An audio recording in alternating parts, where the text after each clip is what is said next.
이 성만찬 예식서는 전 세계 교회가 교리와 교파를 초월하여 하나가 되어서 주님의 성찬에 함께 참여하는 새로운 에큐메니칼의 장을 열었습니다. 에큐메니칼은 이제 그리스도 몸 안에서 하나가 되자 이런 이야기죠. 차이는 인정하되 하나가 되자, 함께 연대하자 이런 의미로 이해를 하시면 되겠습니다. 따라서 신학자들은 이 리마 문서를 종교개혁의 도화선이 되었던 마르틴 루터의 95개조 반박문에 견줄 만한 문서로 아주 높게 이렇게 평가를 하고 있습니다.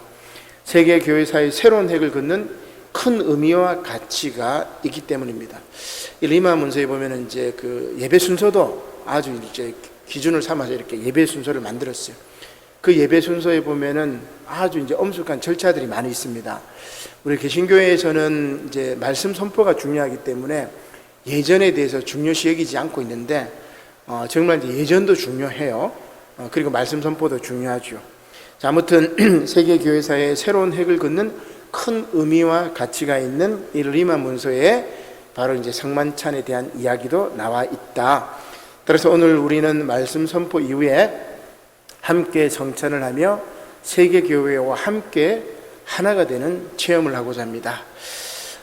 이제 본문 말씀으로 돌아가서 오늘 우리는 계속해서 이제 창조절기를 보내고 있는데, 이 창조절기 동안 우리는 새로운 공동체, 새로운 가치에 관해서 살펴보고 있습니다.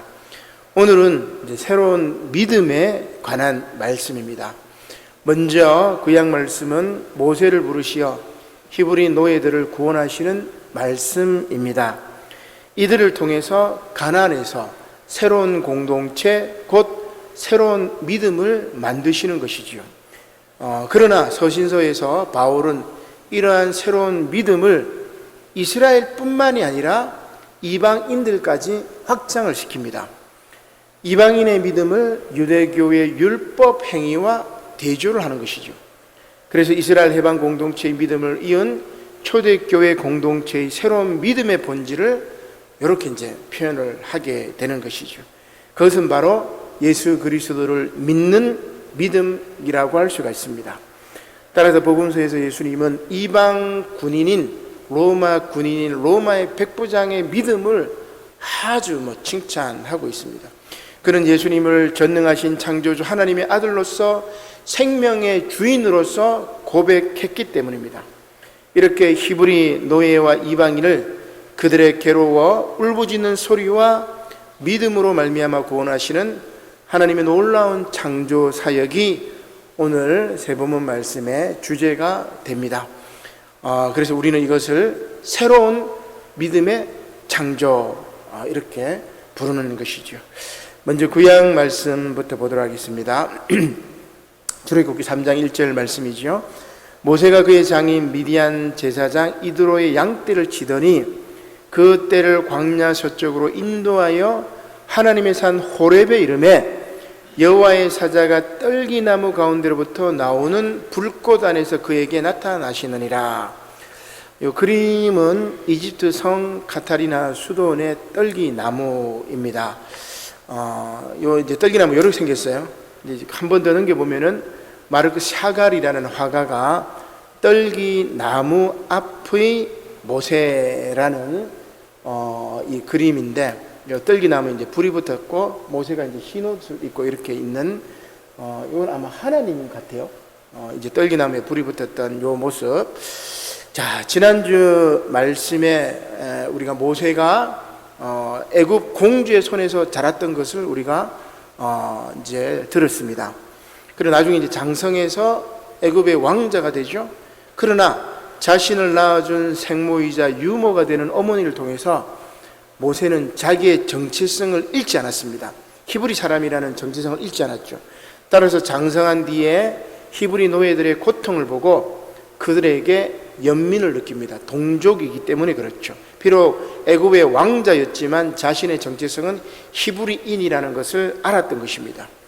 하루는 어떤 히브리 사람이 애굽 사람에게 매맞는 것을 보고 모세는 말리다가 이제 그를 쳐 죽여버립니다.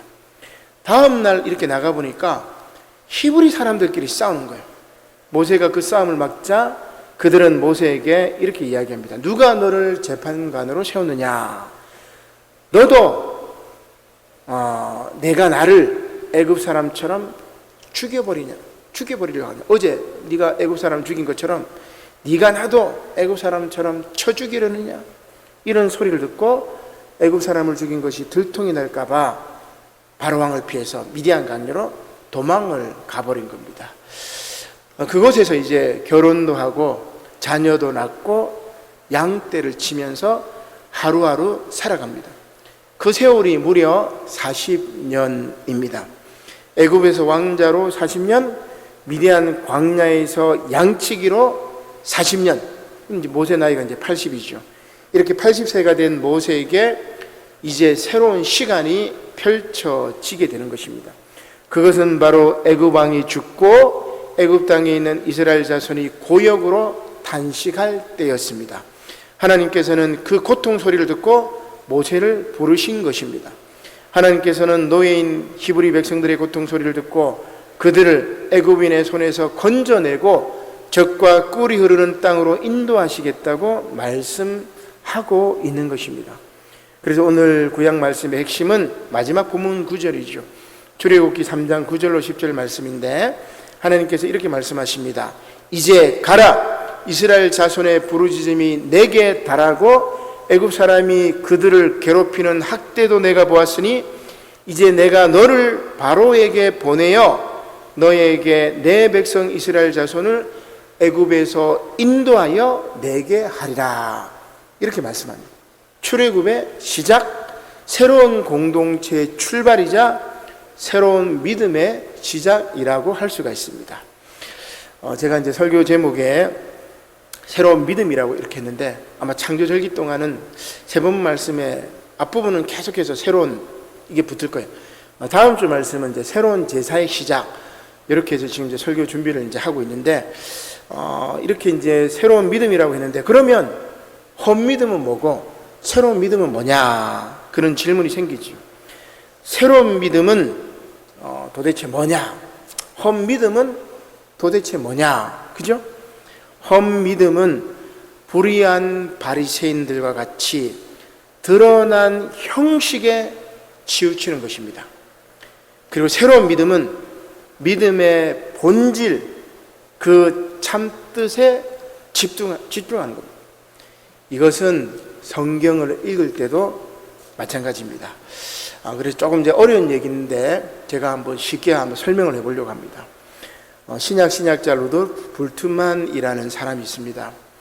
모든 신학생들이 신학 공부를 하면서 시험에 걸려서 넘어지는 신학자가 루돌프 불트만입니다. 저도 너무 충격받아서 참 방황을 했던 그런 기억이 나는데 그러나 알고 보니까 참 이 사람이 정말 신앙인이구나. 그래서 불트만을 넘어서지 못하면 제대로 이제 신학 공부를 할 수 없다 이런 생각이 드는데 이 사람이 하는 말이 뭐냐면 비신화론 이런 이야기를 합니다.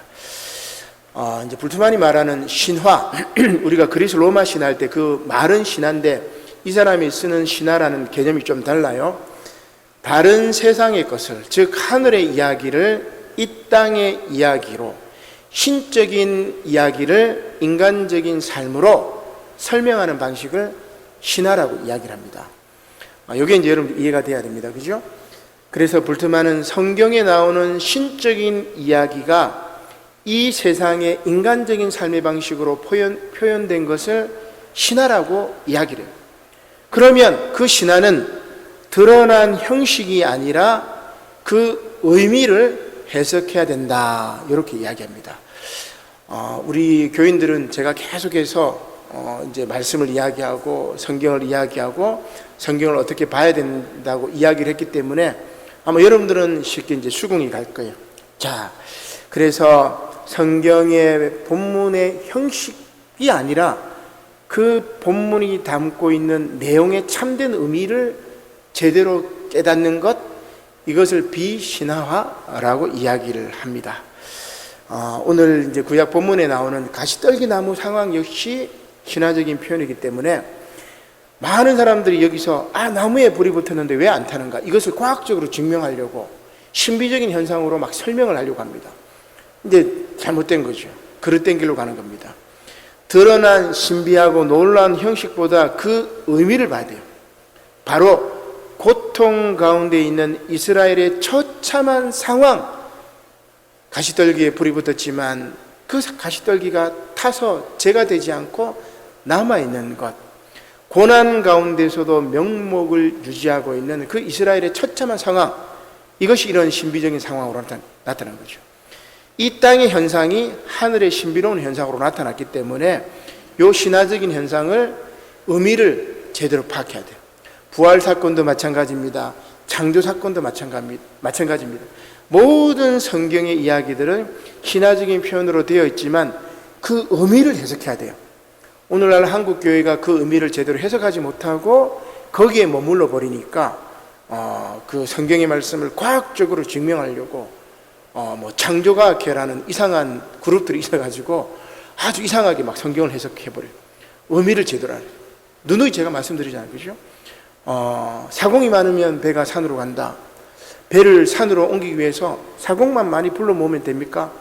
그렇지 않죠. 사공이 많으면 배가 산으로 간다는 말은 참으로 일을 할 때 뭡니까? 지시하는 사람이 많으면 일이 엉뚱하게 된다는 그 말이에요. 그러니까 의미를 제대로 파악해야 되는데 그 표현에 머물러 버리니까 성경을 완전히 이상하게 해석해 버린 거예요. 자, 말이 나온 김에 제가 조금 더 옛날에 한번 설교할 때도 제가 이야기했던 것인데 탈신화라는 말도 있습니다. 이 탈신화는 신화적인 작업을 벗어버리는 것인데 비신화보다는 조금 더 이제 나가는 거지요. 그래서 성경의 창세기는 모두 다 거의 다 탈신화적입니다. 자, 그렇다면 창세기에서 말하는 신화는 무엇일까? 고대 근동의 신들에 관한 이야기가 신화입니다. 불투만이 말하는 신화하고 또 달라요. 그래서 그리스 신화, 로마 신화, 그 이전에 바벨론 신화, 요 신화들을 성경은 다 탈신화 시켜버려요. 이게 성경입니다. 놀랍죠? 비신화도 성경적인 작업이고 탈신화도 아주 성경적인 작업이라고 할 수가 있습니다. 자, 이게 이제 뭐냐? 그림을 먼저 한번 보여드릴게요. 자, 그림을 한번 보면은 제일 왼쪽에 있는 게 그리스의 주신 제우스입니다. 여기 이제 로마로 넘어가면은 주피터로 바뀌어요.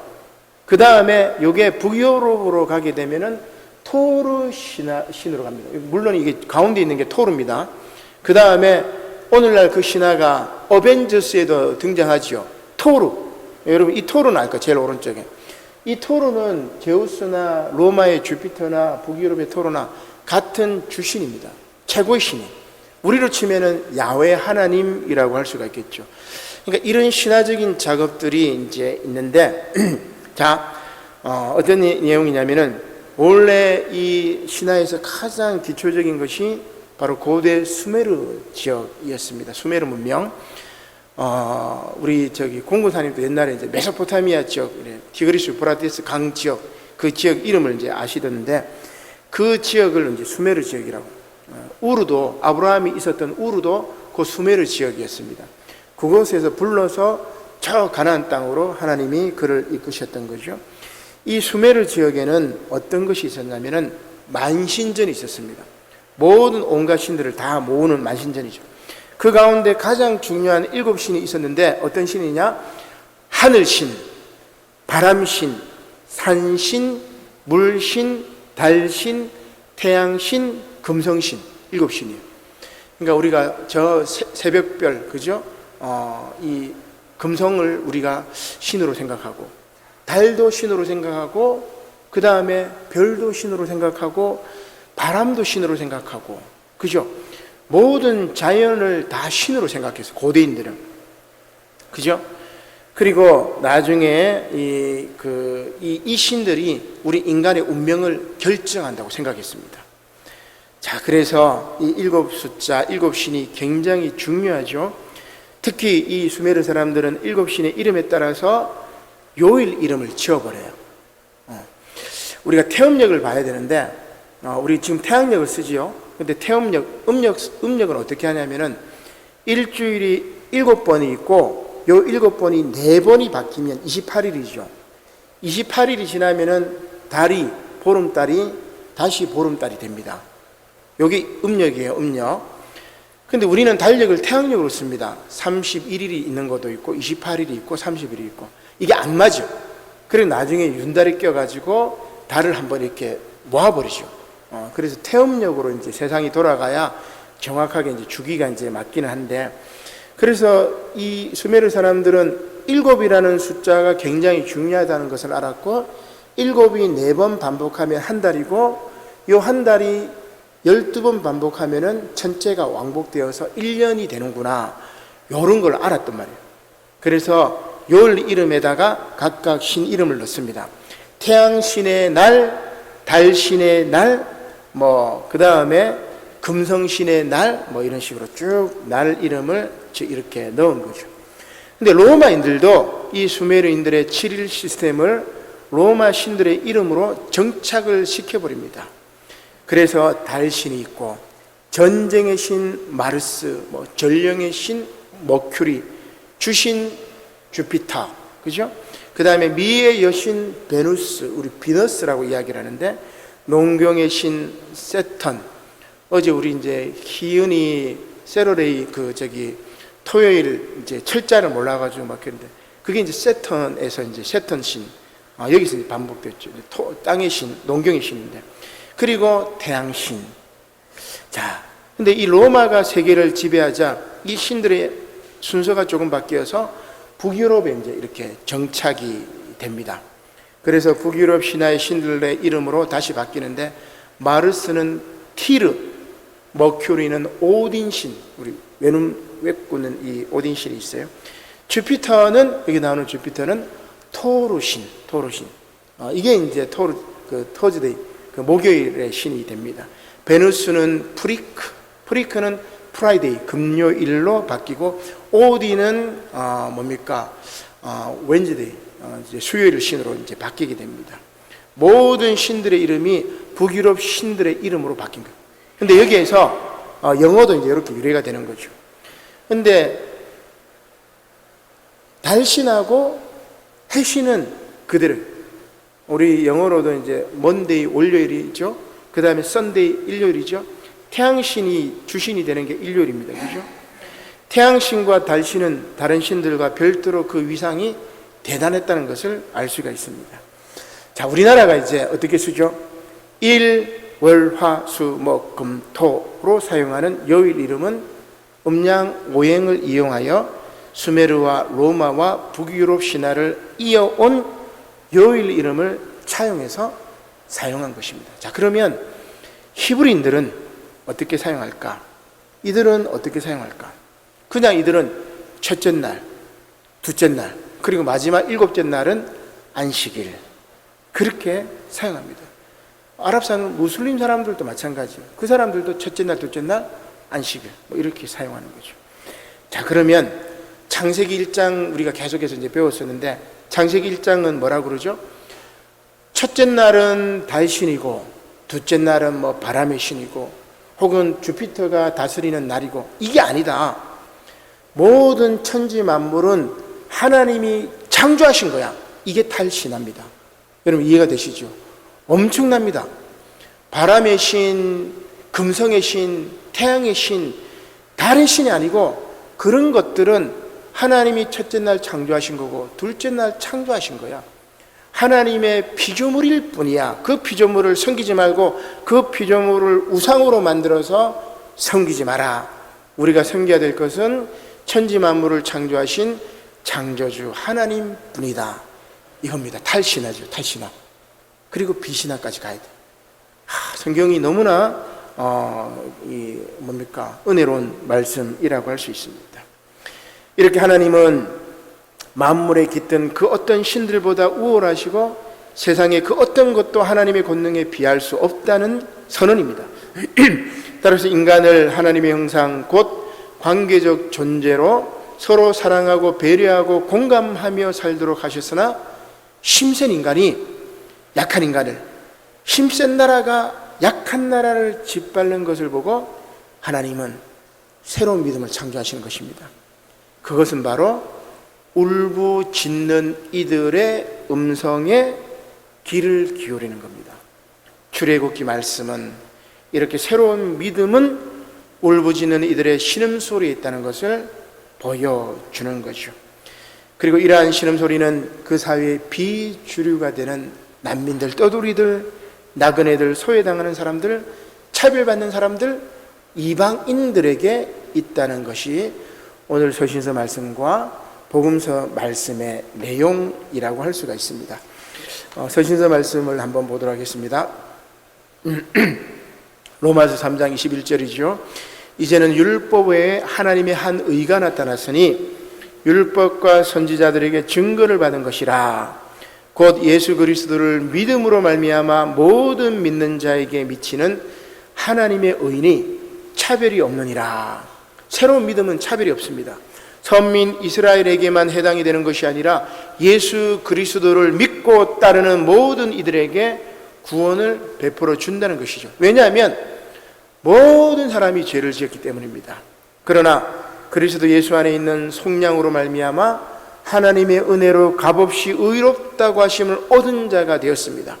하나님께서 예수의 피로써 믿음으로 말미암는 화목 제물로 세우셨다는 것입니다. 그렇습니다. 죄의 용서입니다. 여기에 의로우신 하나님의 의가 드러나는 것입니다. 따라서 우리의 구원은 유대교 율법을 지키는 행위에 있지 않고 예수 그리스도를 믿는 믿음에 있는 것입니다. 그래서 바울은 뭐예요? 자랑하지 말라고 그러죠.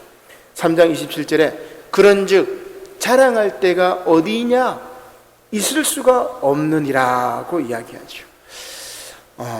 그리고 이제 이러한 믿음의 본래적인 의미를 깨닫게 되면 이방인들도 구원을 받게 되는 거죠. 로마서 3장 29절에 바울이 이런 이야기를 합니다. 하나님은 다만 유대인의 하나님이시냐? 또한 이방인의 하나님은 아니시냐? 진실로 이방인의 하나님도 되시느니라. 그리고 이러한 이방인의 믿음 중 우리가 눈여겨보아야 할 인물이 바로 복음서에 나오는 백부장입니다. 우리 한 장 넘겨보면은 파울로 베로네세의 예수와 백부장이라는 그림인데 예수님께서 가버나움으로 들어가셨을 때 한 백부장이 예수님께 나와서 간구합니다. 주여, 내 하인이 중풍병으로 집에 누워 몹시 괴로워하나이다. 그래서 예수님께서 말씀하십니다. 내가 가서 고쳐주리라. 근데 백부장이 이렇게 이야기해요. 주여, 내 집에 들어오심을 나는 감당하지 못하겠습니다. 다만 말씀으로만 하시옵소서. 그러면 내 하인이 낫겠습니다. 이렇게 이야기하죠.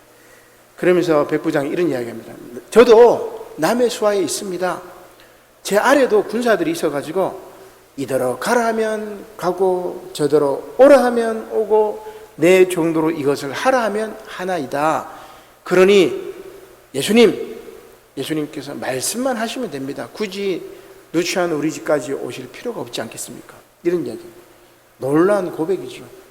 그래서 예수님께서 백부장의 하인도 고쳐주시고 그를 칭찬합니다. 이스라엘 중 아무에게도 이만한 믿음을 보지 못하였노라. 유대인들에게는, 선민 이스라엘 백성들에게는 이러한 믿음이 없었다는 거예요. 그러나 이방인인 이 백부장에게는 놀라운 믿음이 있다는 거예요. 구원의 문이 이방인에게 열려 있다는 그런 말씀이죠. 사랑하는 성도 여러분, 이렇게 새로운 믿음은 모든 사람을 차별 없이 사랑하시는 하나님의 의에서 출발합니다. 그리고 그 믿음의 시작은 괴로워 울부짖는 이들의 소리를 듣는 데서 나옵니다. 그들은 우리 주변의 약자들이며 이방인이며 소외된 자들입니다. 병자들이기도 하고 고통에 빠져서 울부짖고 신음소리를 외치는 이들입니다.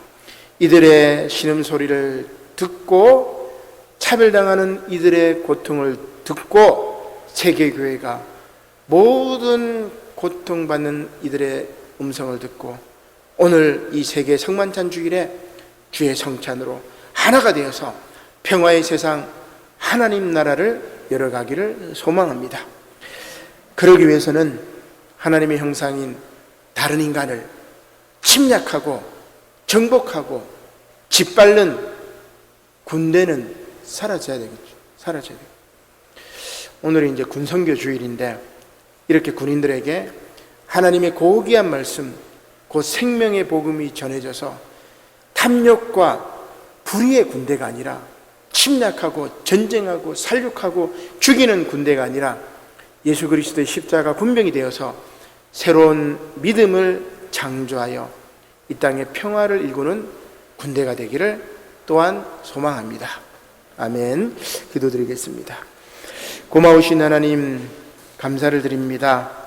오늘 귀한 말씀, 새로운 믿음의 창조, 괴로 울부짖는 이의 소리를 듣는 저희 모두가 될 수 있도록 은혜를 허락하여 주시옵소서. 감사를 드리며 예수님의 이름으로 기도드립니다. 아멘.